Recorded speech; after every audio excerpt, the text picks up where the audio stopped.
What's happening, guys? It's your girl Mina. I'm laughing because I was just live on a member-only live stream, and whoever came from that member-only live stream is probably thinking, "Rah, she actually went live on time."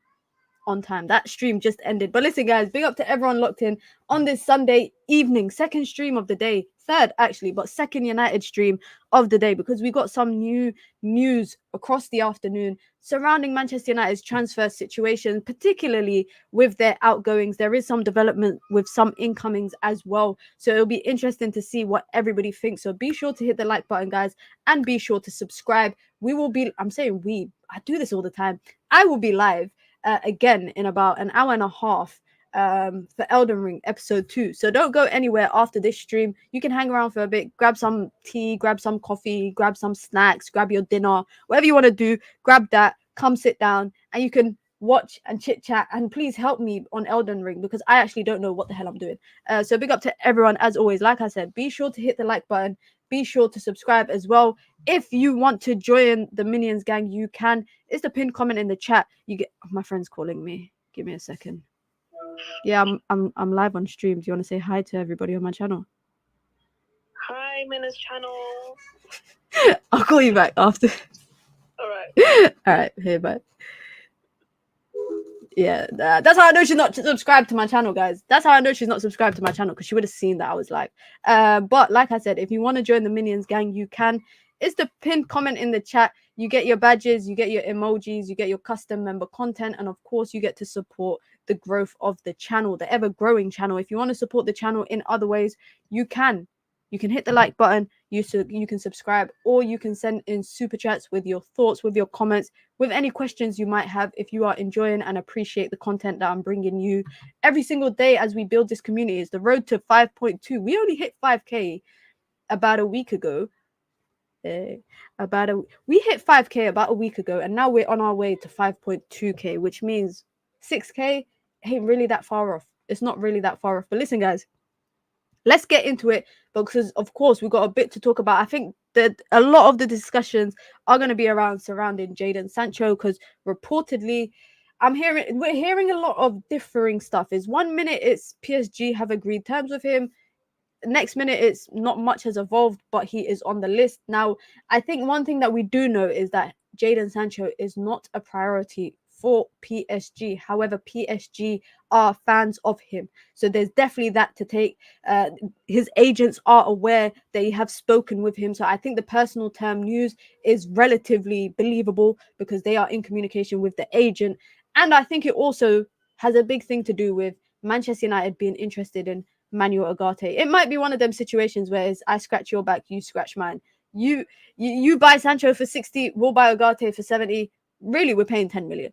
But it could be one of them situations. Now, we're going to get to that. We're going to talk about Noussair Mazraoui, and we're going to talk about some other potential Manchester United outings as well as incoming. So like I said, be sure to hit the like button and be sure to subscribe as well. But let's start with Youssef Fofana. Let's start with Youssef Fofana, heavily linked to Manchester United. Manchester United continue to monitor the situation. However, Fabrizio Romano has reported today, literally like about an hour ago, that Youssef Fofana's priority is to play Champions League football.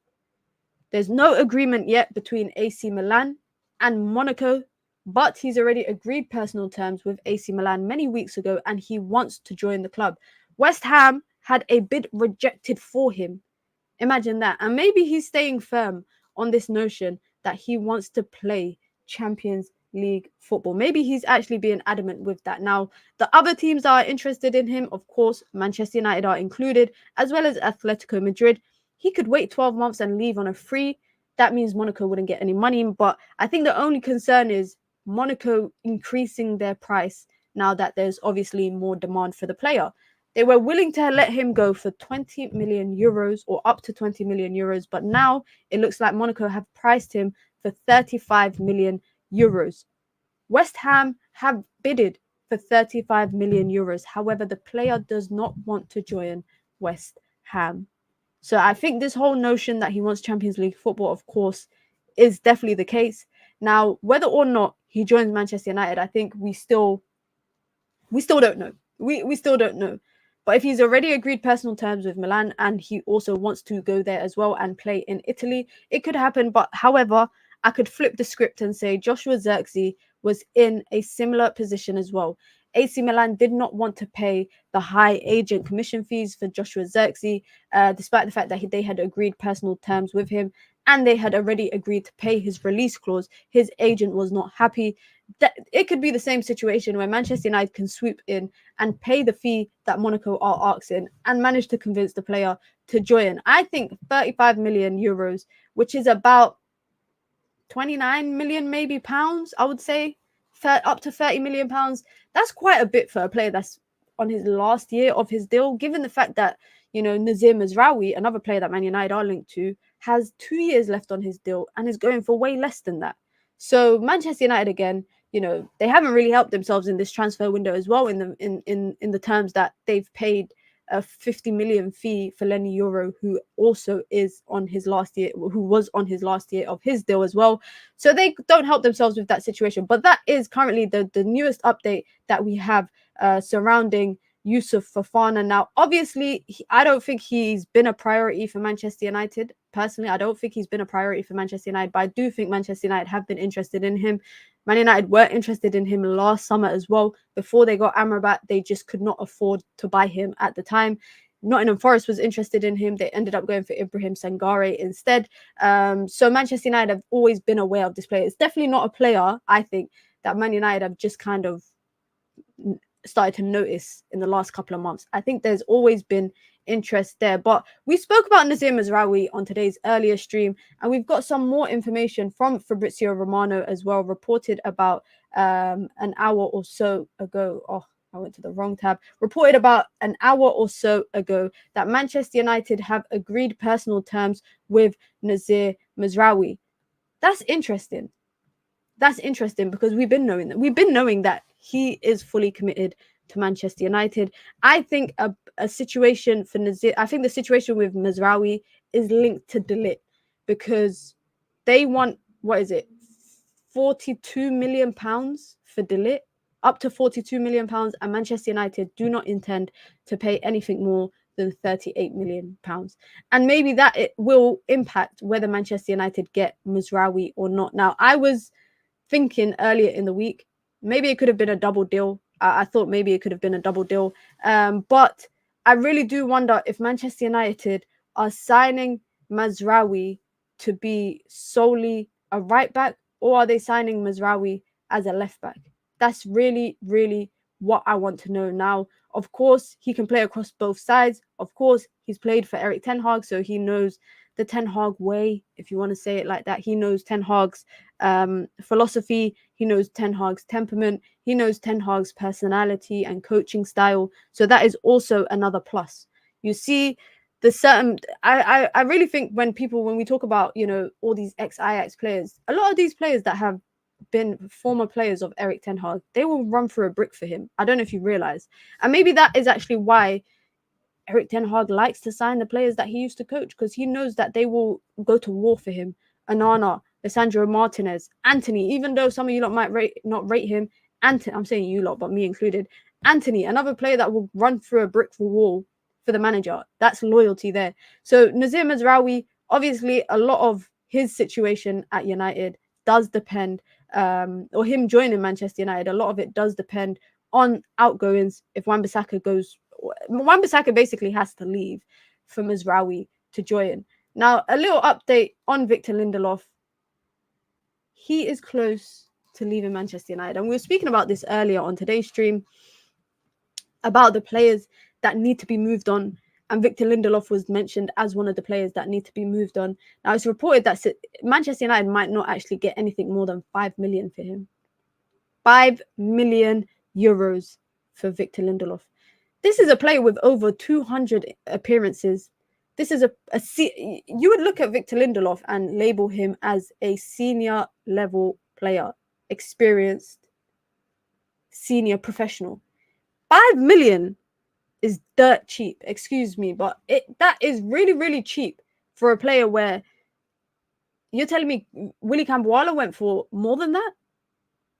Obviously, Willy Camboala is, I guess when you buy younger players, they their ceiling is what you can sell people for, like if they've got a higher ceiling, etc. So I get that, but I would have thought that I really would have thought that Victor Lindelof could have gone for 10 to 15, given the fact that Wan-Bissaka's price tag is about 15 million.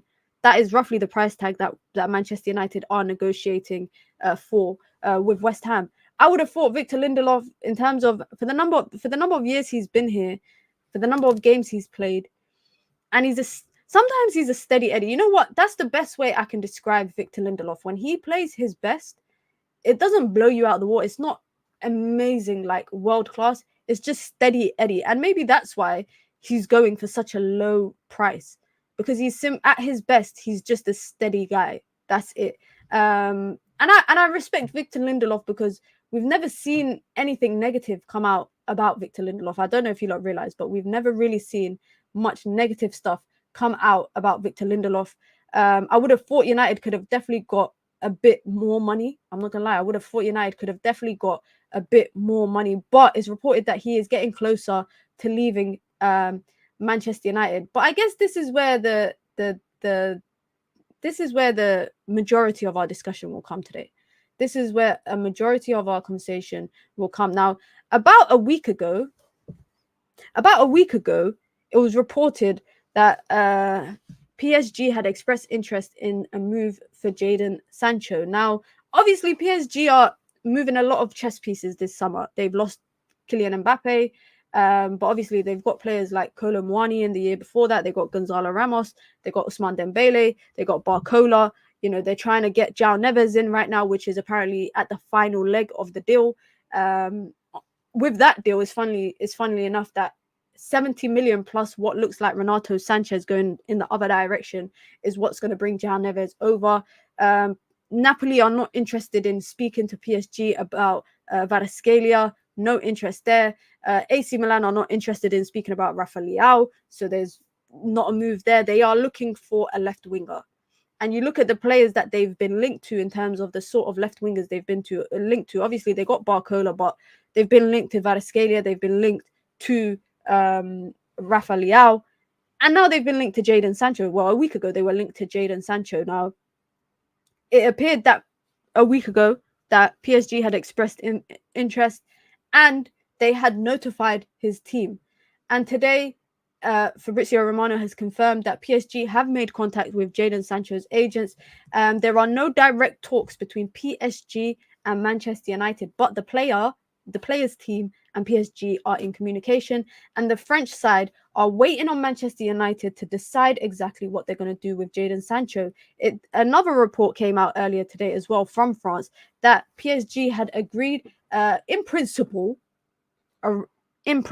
Now, I would say the fact that Manchester United and Jadon Sancho have not yet come to a solution in terms of I think when we look at the situation with Jadon Sancho, when I say a solution, I don't necessarily mean between him and Erik Ten Hag. I actually mean a solution of where his future lies.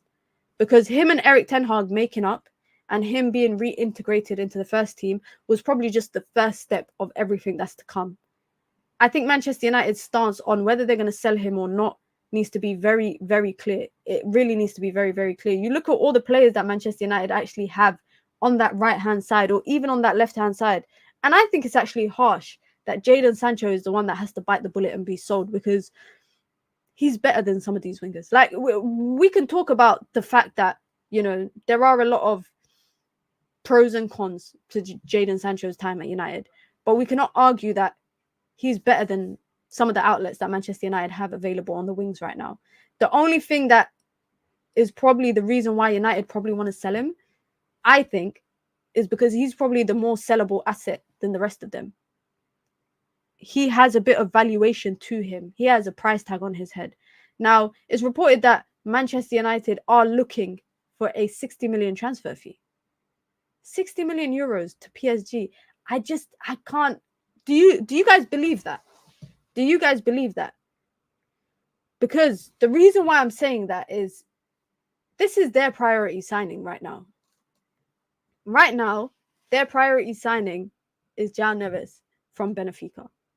Now, if they get that deal done in the coming days and a here we go is announced and he does his medical and he's announced, I anticipate that they'll move on to signing another winger, or signing a winger basically to replace Kylian Mbappe. I wouldn't say Jadon Sancho is directly the replacement, because Jadon Sancho is a completely different profile of a player to Kylian Mbappe, and also to what PSG even have in terms of, I would even go as far to say Barcola.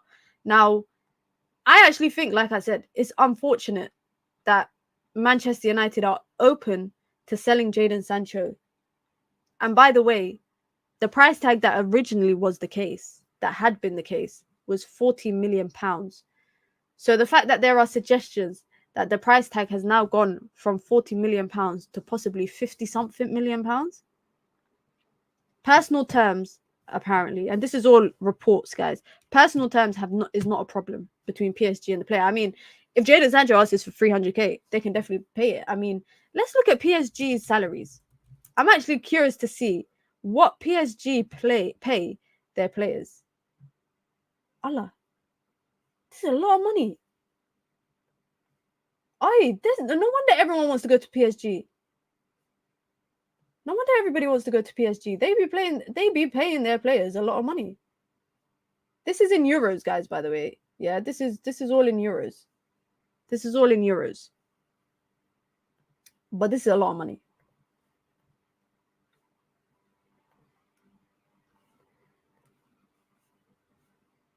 Ousmane Dembele, and these are random amounts, by the way. I guess it's because they get a whole salary like this. So when you divide it by weekly, it's a mix and match.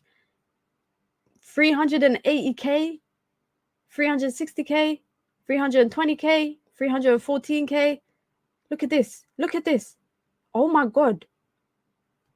No wonder Mukiele went to PSG. No wonder Mukiele went to PSG. I remember I really wanted United to sign him before he went to PSG. He's on 160 a week at PSG. I'm looking at who's the lowest earner. Okay, these are all academy kids. It's all academy kids that are, or young players are inexperienced. Nuno Mendes is only on 27k. Damn. Nuno Mendes is only on 27k. That's mad. Gonzalo Ramos 100k. Renato Sanchez has been stealing a living for a long time. But honestly, that is a lot of money. And I could see them paying Jadon Sancho that amount. Now, reportedly, the biggest hurdle for Manchester United is for Manchester United to decide where they stand with Jadon Sancho. Do they want to sell him? Do they want to keep him? Now, that is reportedly the biggest hurdle right now for PSG to even consider moving forward with this deal. And that's why I think clarity is important. I think a part of me kind of feels like if Manchester United didn't see Jadon, and maybe this is me clutching onto straws here, but I really do feel like if Man United did not see a future with Jadon Sancho or did not have plans for him, he would not have gone on the US tour. I generally don't think that. Now, you look at PSG, by the way, and this is actually what I don't understand about. You know what I don't understand about PSG is that they have a lot of players. Obviously, they got money everywhere. They got money to pay, etc., etc. But this is one thing I don't understand about PSG. Here is Xavi Simons, a PSG player, and here's Desire Doué. He plays for Rennes. Now, Xavi Simons is a PSG player. He went out on loan, I think it was to PSV under Ruud van Nistelrooy, who was there, came back, went out on loan again to RB Leipzig, came back. Now Bayern Munich want him. But PSG are not doing talks. PSG are not interested in negotiating with Bayern Munich. They would rather he goes back to RB Leipzig, which is where he wants to go. Now, this is where Desire Doué comes in. Because Bayern Munich have now turned around and said, you know what? If you ain't going to give us Xavi Simons, we're going to go and buy your target and buy Desire Doué. Rennes rejected 45 million first, 55 million. I think right now it's Bayern Munich bidded 65 million euros for Desire Doué, who was PSG's target. PSG wanted him as much as they wanted, I think, when they realized that they weren't going to get Kvaratskhelia, when they realized they weren't going to get like Liao, I think they realized, you know what, Desire Doué, French talent in our league. We could sign him. But this is basically, I think PSG coming for Jadon Sancho is because of their own fault. Because they did not want Xavi Simons to go to Bayern Munich. Bayern Munich have now gone and got their target in Desire Doué. So now they need to go find another winger. And that's where all roads kind of lead to Jadon Sancho. I'd sell Sancho and Antony and sign a brand new right winger. Rashford, Garnacho are left wing options. I have a question about Garnacho. I actually have a question about Garnacho. Do you guys think he's a starter next season? Or do you think he should be the rotation option on the left-hand side? Because obviously we've seen a lot of him on the right-hand side. Top goal last season, man. I'll never get over this. But we've seen a lot of him on the right-hand side for Manchester United last season. Do you see him continuing to be the choice on the right-hand side? Or do you see him being second fiddle to Marcus Rashford? Because I'm not going to lie. On the right-hand side, I think it's Amad Diallo. I think you play your players in their best positions. Garnacho is not a right winger. His preference is not the right side. His preference is the left side. And the same point for Marcus Rashford. He likes the left side. Then you got Jadon Sancho who wants to play on the left side. Then the right side kind of leaves it to Amad Diallo. I personally think opening game, I think it's Friday night, Man United kick off the Premier League campaign. I think it's Amad Diallo that should start on the right-hand side as long as he's fit. As long as he's fit. We saw him go down in yesterday's game against Arsenal, but he was okay after that. So as long as he's fit, Amad Diallo should start. And this is, I guess, where the question of depth comes into discussion for Manchester United. There's a lot of players. Man United have a lot of players. Like, it's as simple as that. There is United's players in certain positions. It's either they've got too many in one position or they have not enough in another position. And I think the right hands, the winger position in particular, is a good part of that. Now, I have a conspiracy theory, guys. You know me, I love a good conspiracy theory. Do you think that Eric Ten Hag and Jadon Sancho's situation was kind of cleared up just so that it doesn't look like Jadon Sancho is coming from a broken situation? So do you think Ineos and, Dan Ashworth and Ahmed Barada, all of them guys, mediated throughout this situation and fixed the situation because selling him would be too difficult if everybody knew that the manager and him have a problem? But right now, as far as rivals are concerned, as far as everyone is actually concerned, Jadon Sancho and Eric Ten Hag are Gucci. They ain't got no problem. He's back in training. He's back available. He's been playing in pre-season. Him and the manager look like they're on good terms. And that just increases his value. It doesn't increase his valuation, but it doesn't decrease it. And I feel like a big part of his valuation decreased because of the situation with Eric Ten Hag. I actually think had he continued to play for Manchester United throughout the season, I actually think that if Jadon Sancho was still here last season, whether he was playing poor or not, I don't think his valuation would have decreased that much. Obviously, going out on loan actually helped him because he got a fair run of games, got to the Champions League final, had some good performances in the Champions League as well. And reportedly, that's where the main interest for PSG comes from, the fact that he played very good against them in the Champions League run for Borussia Dortmund. So obviously, that is one side of it. But I genuinely think that Man United realized that as long as people can see that Jadon Sancho is coming from I'm going to say quotation mark broken home, but like a toxic situation at Manchester United, people will leverage that. They will leverage that because they will identify that Manchester United they want to get rid of him. They want to get rid of him. So if you want to get rid of someone, it doesn't always work for you to hold out on the asking price that you have.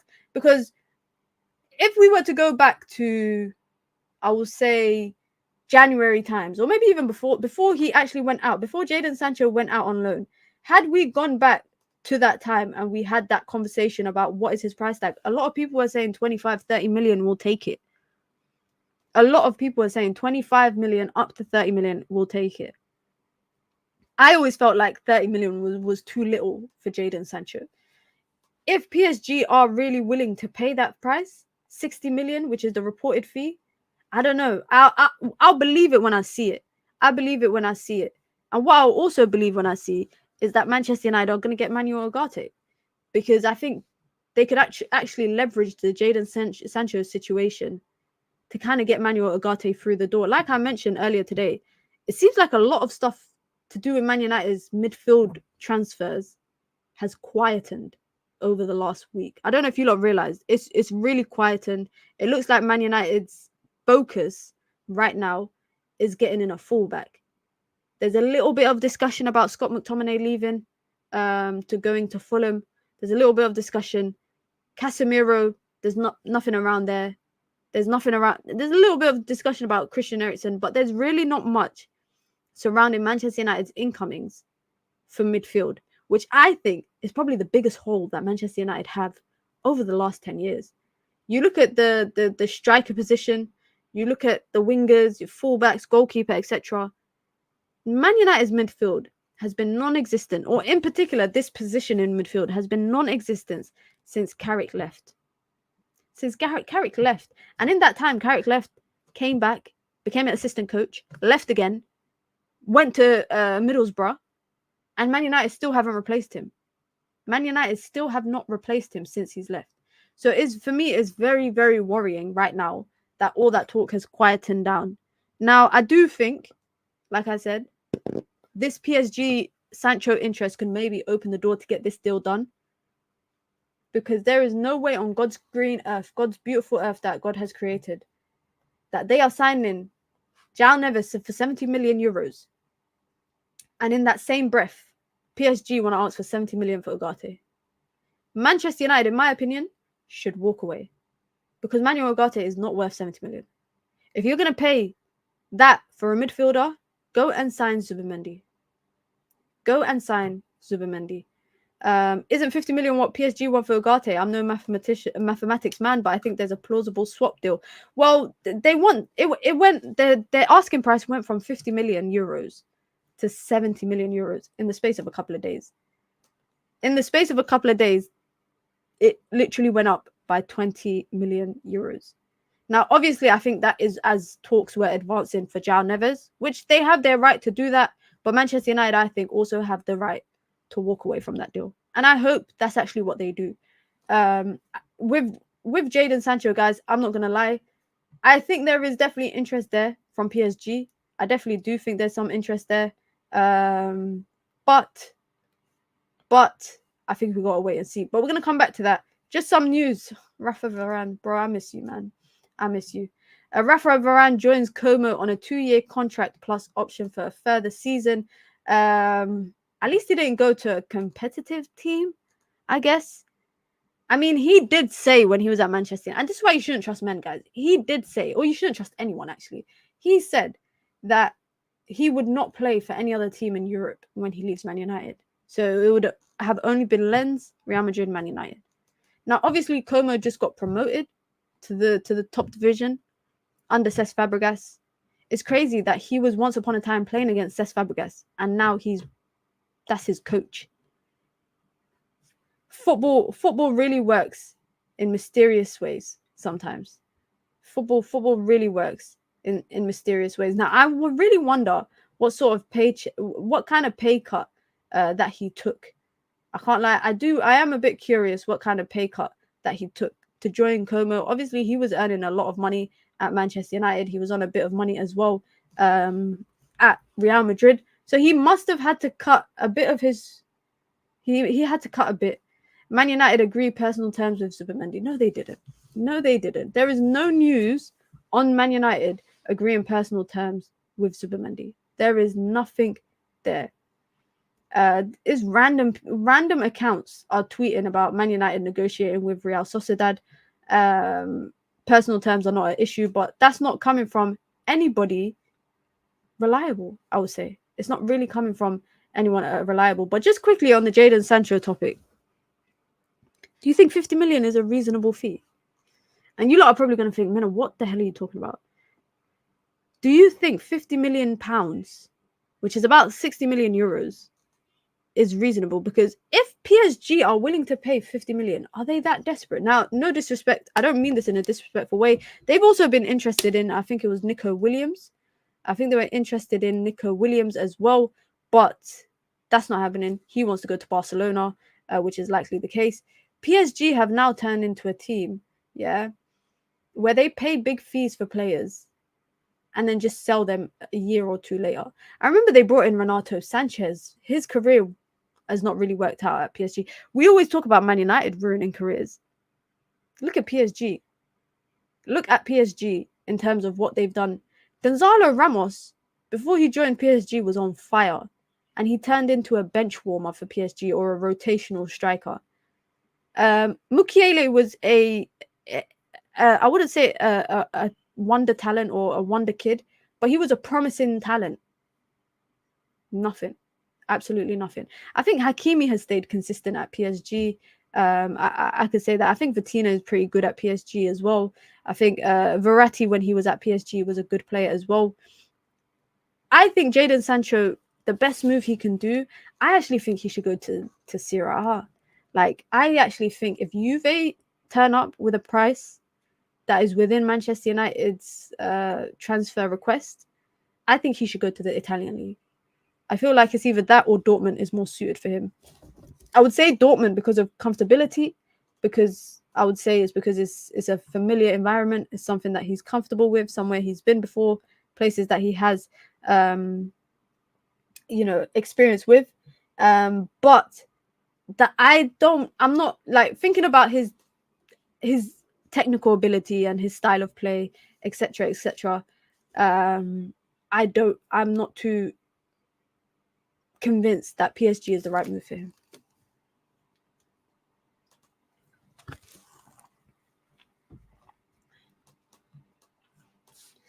Swap Sancho for Aaron Wan-Bissaka. PSG swap Casemiro for Ruben Neves plus 20 million. Sign Amrabat for 12 million. Bro is playing Football Manager. Alan is playing Football Manager. Kolo Muani flop also there as well. I look at PSG's front line. Say their front line was Sancho, Kolo Muani, Ousmane Dembele. Where are the goals coming from? Honestly, where are their goals coming from? They spent, by the way, PSG can never chat about not having money to spend on players because A, they're owned by Qatar, but also B, they spent 72 million on Kolo Muani. They literally spent 72 million on Kolo Muani. Juve are penny pinching at the moment. They couldn't dish out the bread for Calafiori. I can't lie. It seems like a lot of Italian clubs are penny pinching right now. I don't know what's happening in Italy right now. It seems like Napoli don't have money to spend like that. AC Milan, Juve, etc. They don't really be spending money. And maybe historically the Italian league has been like this. But I don't see Juve paying anything more than 25 million for Jadon Sancho if they were to bid for him. And if Dortmund were to bid for him, same. I don't think they'd pay anything more than 25 billion. So from a financial standpoint, it would make a lot of sense for Man United to sell him to PSG if PSG are kind of really invested in the idea of bringing him to Manchester United. Now, I actually wanted to talk about just United's wingers in particular. I wanted to talk about United's players in particular. We got Jadon Sancho. Obviously, he can play on the left and he can play on the right. Do you guys genuinely think, and honestly, guys, I want to hear your honest opinions. Do you think United should sell Jadon Sancho? Put aside, if we talk about him purely as a footballer and his footballing abilities, are we saying that he's not good enough to play at Manchester United? Now, obviously, there's a lot of other situations. There's a lot of other external factors that contribute to this situation. There's a lot of, the fact that this is his fourth season at Manchester United. This is his fourth season at Manchester United. Well, we're going into his fourth season.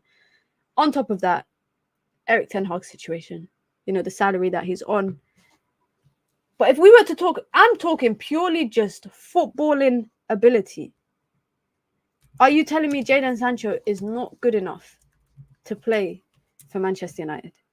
Let's look at his career stats. Let's see his career stats. You know me, I look fucking hell. Oh my god. Yeah, that's not looking good. Look at Mata, world class before he joined United and mediocre after. Mata is one of them transfers that I just never understood. Mata was an amazing player. This is Jadon Sancho's career stats. This is Jadon Sancho's career stats at Manchester United, guys. No, sorry, his career stats overall. This is crazy. He has more goals. Guys, he has more goals in the under-18 Premier League when he was playing at Manchester City than he does playing in the Premier League for Manchester United. For context, he played 14 games in the under-18 Premier League and scored 12 goals. And he played 58 games for Man United and scored 9 goals. That's interesting. He has the same number of assists in the Premier League as he does in I think this is the German Cup, right? The DFB Pokal. He's got 6 assists in 11 games. And in the Premier League for Man United, he's got 58 games and 6 assists. I actually can't believe that. I'm actually quite shocked. I can't lie. I'm quite shocked. Let's look at... I want to look at it by club. I want to look at it specifically by club. Let's see, by club. Because obviously I think we could say that Jadon Sancho just has never really lived up to his expectation at Manchester United. He really hasn't. But can you blame him? A lot of you lot, by the way, were saying yes to selling him. Let me see. Yes, all of you lot are saying yes. Ahmed says yes. George says sell. MUF Coolin says yes, I can't lie.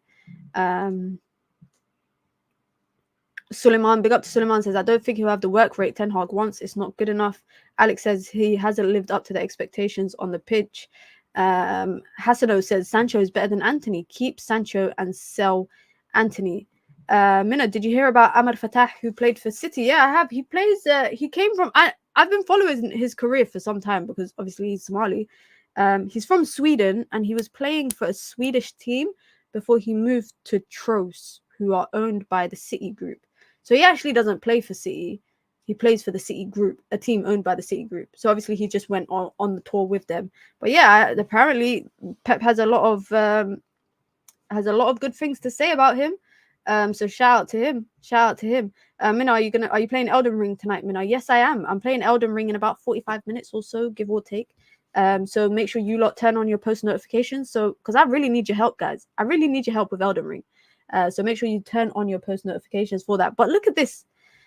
I think genuinely, like, and I think someone actually said that I cape for Jadon Sancho a lot.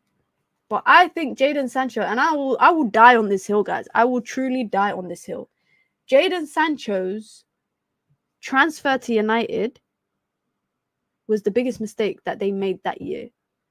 And the reason why I'm saying that is because Manchester United wanted him the summer before that.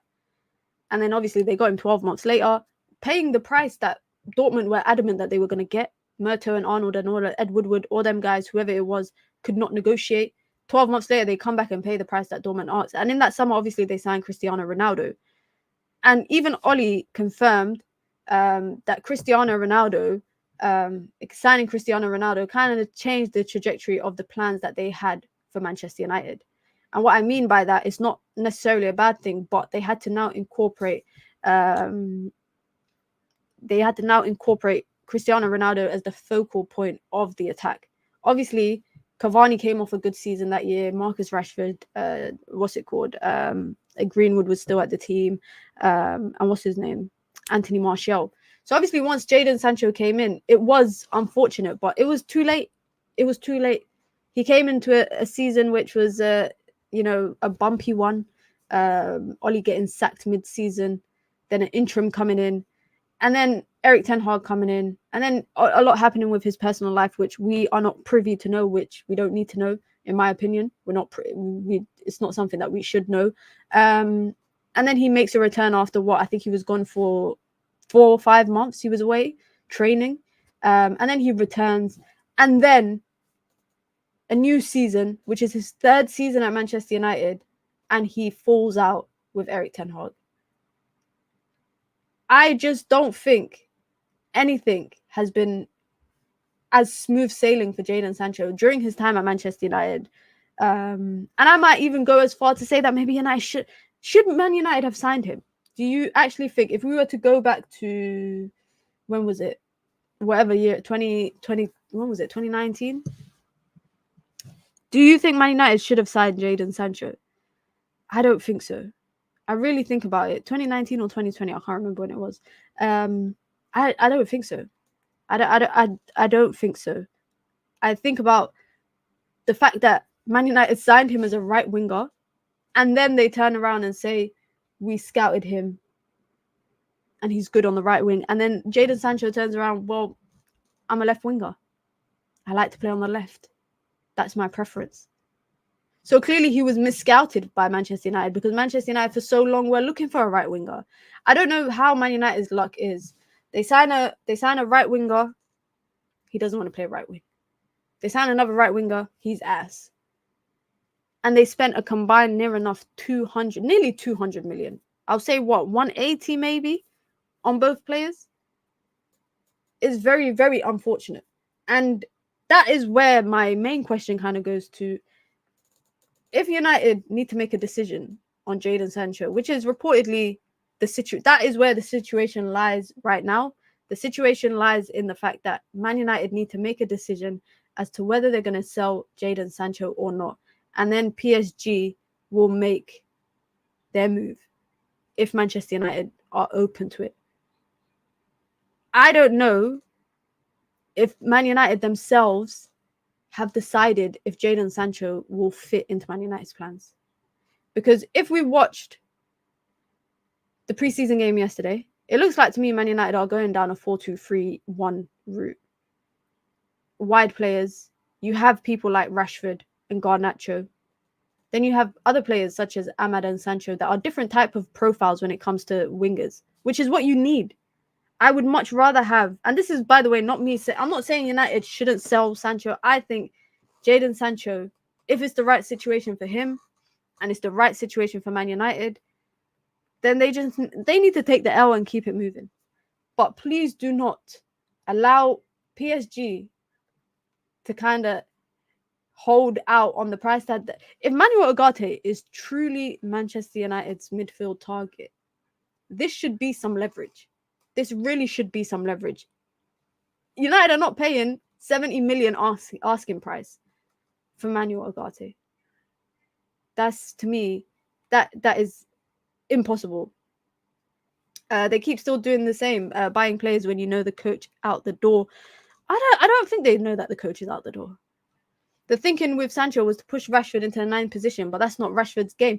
The thing is, if players are telling you, yeah, and this is maybe where I think, you know, staff should listen to players sometimes. If a player is telling you, I can't play in this position, that is not my strong suit, I'm not good in that position, listen to them. That is not the player being stubborn. That is the player knowing where they play best. But do you think that managers sometimes think they can turn players into what they want? So, for example, I don't know if you lot remember when Gary Neville interviewed Marcus Rashford, and he was talking about the right, playing on the right and playing through the middle, and he was talking about how he struggles playing there. I'm very much under the impression that if Marcus Rashford's strong suit is playing on the left, then play him on the left. If Bruno's strong suit is playing in the 10, play him in the 10. Now, of course, players do have, I think, you know, their players are a better option to buy when they can play across different positions. But you know, players are always strong in one particular. There's no player that's strong in 3 positions. There is no player that's strong in 3 positions. You can't tell me today Casemiro is a DM, but he's also strong as a centre-back and he's strong as a full-back. You can't do that. You are strong in one particular position and the others you can play, but you're not that great in that position. Jadon Sancho is an example of that. And obviously Marcus Rashford is an example of that. Man United maybe felt like, I think you look at the Cavani situation. Cavani was a good player for Man United in his first year. And he stayed with the kind of impression that he was going to continue to be the number 9 option. And that never happened. That never happened. Had that I feel, and that's why I always say, like, I don't mean it in a bad way. I think the Ronaldo signing changed the trajectory a lot for Manchester United when they decided to sign him. And I'm not going to lie. Thank you, Ronaldo, for that memory of that opening goal, that opening debut, return game against, what was it, Leeds, I think it was? Magnificent. Pogba had like 3 assists that game. Magnificent. Great memory. But it's kind of like, in hindsight, you look back at those signings and you think, well, a lot might have changed if that didn't happen. Jadon Sancho's career might have been 10 times different now. Newcastle, there you go. Thank you. It was Newcastle. Jadon Sancho's career might have been a lot different now if he never joined Manchester United. If he never joined Manchester United, where do you think Jadon Sancho's career has been? Because I'll be real, guys, he's wasted 3 seasons of his footballing career. And football careers are not long. Football careers are not, they don't exist for 20 plus years. Only in very rare cases like Cristiano Ronaldo do they exist for that long. Jadon Sancho has wasted 3 years in his footballing career. And as a result, it's kind of impacted his time in the national team. Which again, also, I think your national team career is a lot shorter than your club career. So we could go back and say, oh, if this happened, if this never happened, if this never happened, blah, blah, blah, I would have went from Dortmund to Bayern Munich. There was quite a few players. There was quite a few teams interested in Jadon Sancho before he joined United. There was quite a few teams, if you don't remember, that were interested in signing Jadon Sancho. Sancho would have been a star of the Euros if he hadn't joined United. 100%. 100%. And that is no criticism. Like, there's criticism for Man United and there's criticism for the player. I don't think anybody's to blame more. I would love, like I said it time and time again, I would love for Jadon Sancho to have redemption season this year at Man United. Like, that is truly my, if you were to tell me what is your dream for this season, obviously United to win games, finish, in a good position, win some silverware. But if I was to talk about specific players, one of them I would say is Jadon Sancho. I wish Jadon Sancho had a comeback season this year.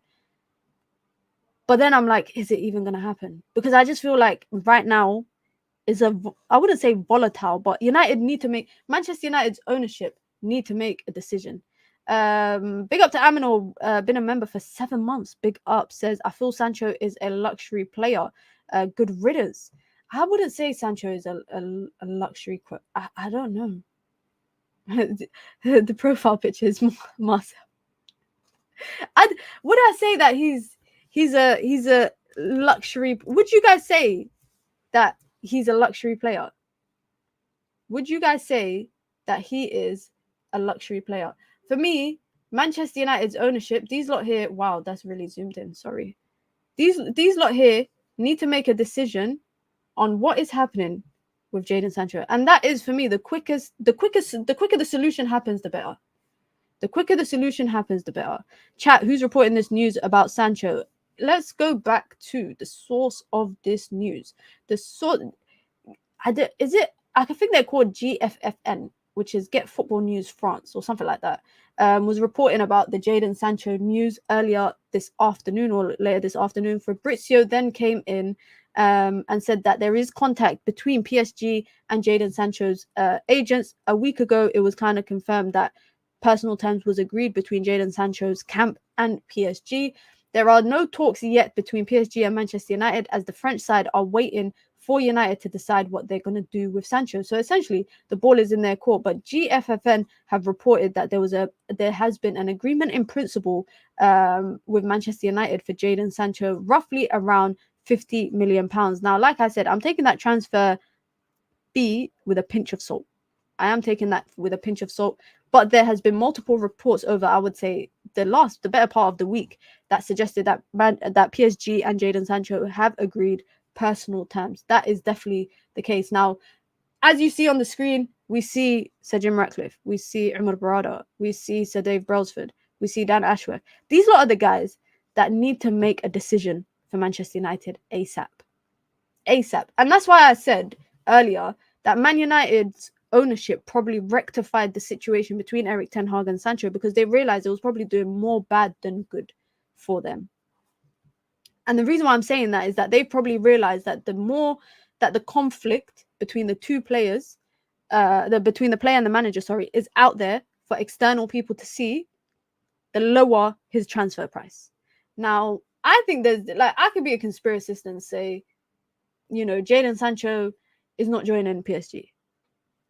I think it's funny, however, don't you lot think it's funny that for so many years we heard the news, or we heard rumors and speculation about Marcus Rashford and PSG, and it could actually be Jadon Sancho that ends up joining them. Do you think that they sniffed around Marcus Rashford and realized that that move was not going to happen? Do you guys think that? And again, like I said, I like a conspiracy theory. But do you think? What the fuck? I just lost my train of thoughts. What the fuck was I just saying?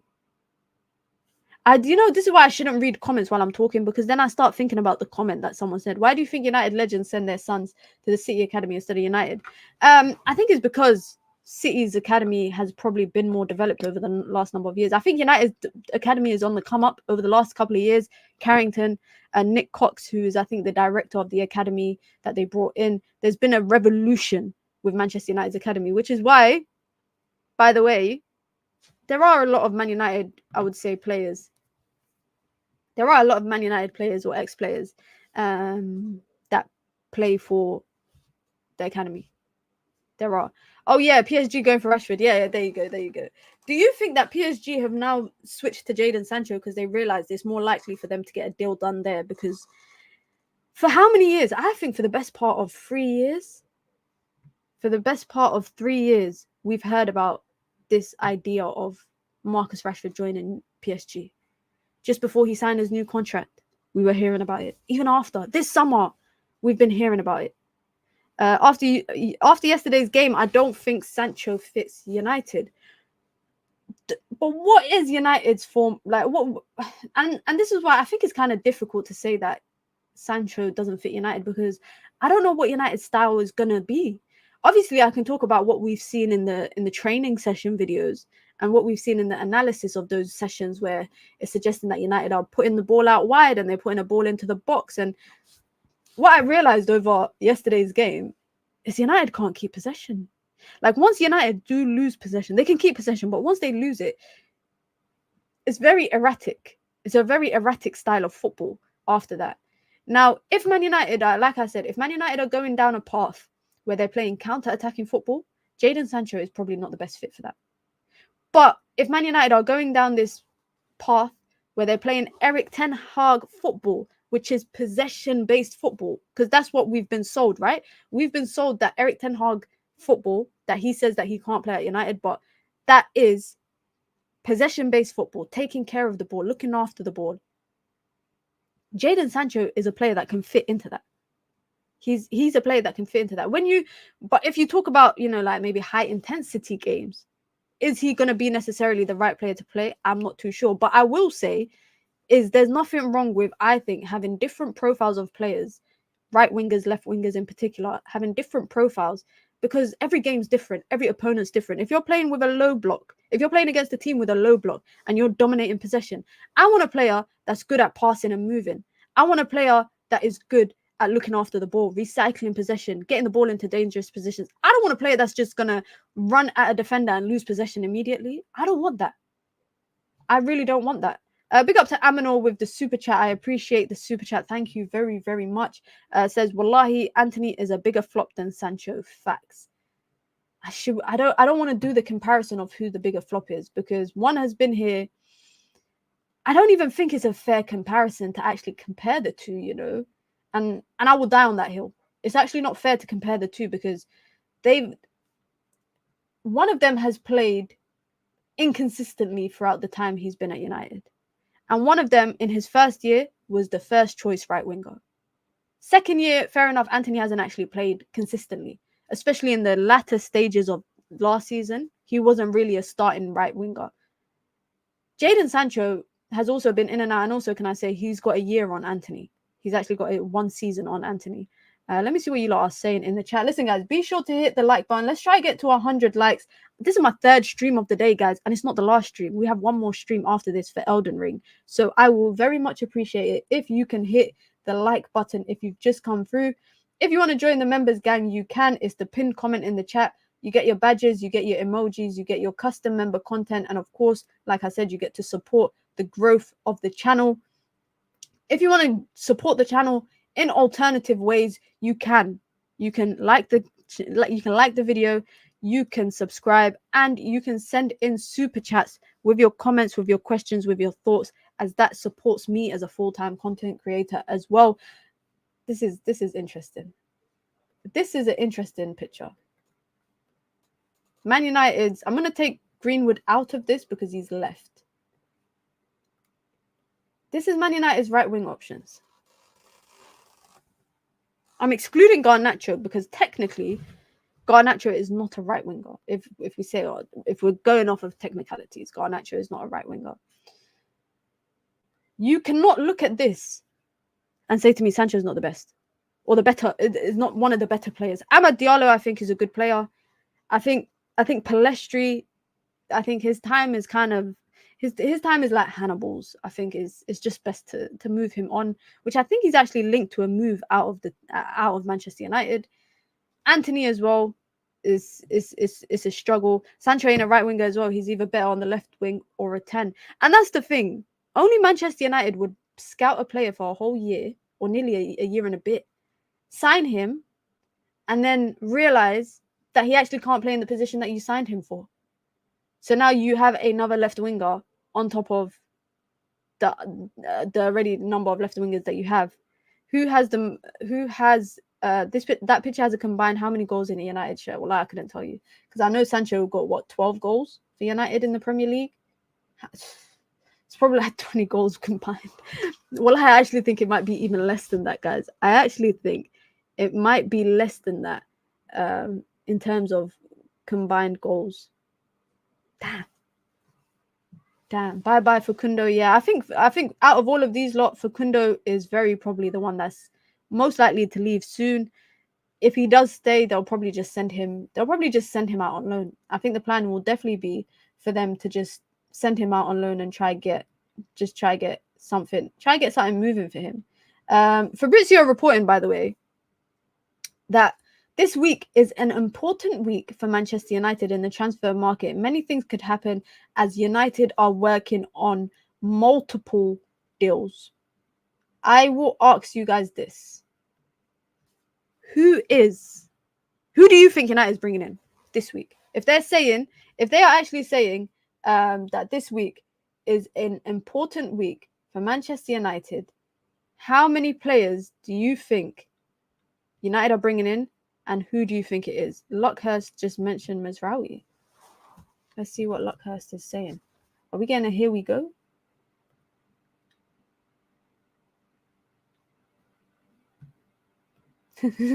What the hell? Is this chat? Is this real? Chat, is this real? Okay, Samuel Luckhurst just dropped a piece literally like a couple minutes ago saying that Manchester United are aiming to sign Noussair Mazraoui. Obviously, we're already aware of that. Mazraoui was expected to join West Ham last week but a £16 million move collapsed, and the Hammers have now turned their attention to Wan-Bissaka. Again, we're aware of that. West Ham were interested in signing Wan-Bissaka on loan during Erik Ten Hag's first season as Manchester United manager. Man United were open to selling Wan-Bissaka 2 years ago, but decided to keep him last summer after an improved spell of form. And he's also reporting that Wan-Bissaka will be happy to join them. That just shows you, what can I say, that Man United make decisions based on form. This has just further confirmed to me that Manchester United make decisions based on form, because West Ham wanted to get Wan-Bissaka on loan 2 seasons ago. 2 seasons ago. But United decided to keep him last summer due to an improved spell of form. So like I said, that just confirms that Manchester United keep players based on form, which I don't think should be the case. Because form dips, form goes up, form goes down. Spider one for this Moroccan brother. You man will miss them last-ditch backslide tackles. In the chat, just say it, guys. Just say Mazraoui, Wan-Bissaka. Who you lot leaning with? Because, by the way, it looks like Man United are paying for Mazraoui what they're getting for Wan-Bissaka. That's what it looks like. So it's just a literally like-for-like swap. I can imagine that Mazraoui might even take less money. I actually think he might take less money now. The pros and the cons, Wan-Bissaka, one-on-one, is the best, one of the best fullbacks. 1v1 with the man right in front of him, or he's chasing a man down. Wan-Bissaka wins that. But after that, Wan-Bissaka don't offer much. He's got Premier League experience. That's another thing. Been at the club for some time, and he's a good servant of the club. When he's played against certain wingers, he's locked them off. Then you look at Mazraoui. I think he offers a lot going forward. Defensively, I wouldn't say he's on the same level as Wan-Bissaka 1v1. Wan-Bissaka is good 1v1, but after that, his positioning is bad for set pieces. How many times have we conceded goals from his side? His positioning is not good. He kind of loses laps of concentration. And I think that United are moving down this path of attacking football where they need players to have traits, like multiple positive traits, if that makes sense. You can't just be a good defender anymore if you're a defender. You have to be good on the ball. You have to be good getting forward. You have to be able to pass. You might have to be able to put a cross in. You know, you have to have attacking traits, even if you are just a defender. Wan-Bissaka had potential, but joined the wrong club. Damn. And Najib says Mazraoui 100%. MU says Mazraoui has the same profile as Dalot. Wan-Bissaka provides something different. I agree, because when United come up against teams that have pacey fullbacks, what does Eric Ten Hag do? He slaps Aaron Wan-Bissaka on. When you come up across Mohamed Salah, you come up across, you know, people like Saka, etc. Eric Ten Hag could have the option to put Wan-Bissaka there. He could also, by the way, switch the fullbacks, put Dalot left back, put Wan-Bissaka right back. Mazraoui was on the bench for Lamar, who's a CDM. It's true. He was. Aaron Wan-Bissaka. A lot of you lot saying Aaron Wan-Bissaka. Wan-Bissaka is prime proven. Wan-Bissaka. Ridwan says Mazraoui in with the new. Craig says they want complete players. I think that's what they want. I do think that's the path that Manchester United are going for when they're going for players now. They want players that are complete, that offer multiple, you know, different type of attributes. But I the way that I see it, guys, you're a defender. Your job is to defend, and maybe that's how I always say this. Football has quotation mark evolved, but I always believe that if you are a defender, your first job is to defend. I don't care if you're good on the ball. I don't care if you're good going forward. I don't care if you can strike a ball. I don't care if you can put a good cross in. You need to be a good defender, and that's one thing I'm worried about if Mazraoui does come in. On top of that, with his injury record, on top of that, with the medical team that Manchester United have or don't have, it's scary. The idea of Mazraoui is scary, but I would go back as far to say that I think Eric Ten Hag is looking. This is what he's looking to do, guys. This is what he's looking to do. Reunion. He's looking to reunite himself, Mazraoui, and Antony. There was a report earlier this week as well that suggested that Man United were looking at Noussair Mazraoui as a right back and putting Dalot at left back to unlock Antony. I don't think Antony needs unlocking. Truly, there's nothing there to unlock. You're gonna unlock and is an empty box. There's nothing in there. But I do think Eric Ten Hag does target ex-players, like I said earlier, because they'll run through a wall for him. They'll do a lot for him. A sign of a poor manager is when he just targets players he worked with. Is that a poor manager, or is that someone that just likes familiarity? Because I will go back to link this year to myself. I'm not a football coach. I don't like watching new TV shows, guys. I like to rewatch old TV shows that I've watched before because that's my comfortability. That is what I've like. Even though I've watched, for example, Friends, Big Bang Theory, those kind of shows, Modern Family, I could watch it over and over again, even though I've watched it many times before because it makes me happy. It makes me feel comfortable. Maybe Erik Ten Hag is the same. Maybe he's the same. Maybe managers go for former players. By the way, I actually think Erik Ten Hag don't use that logic. But it's not a bad logic. It's actually not a bad logic. It's actually facts. It's actually facts.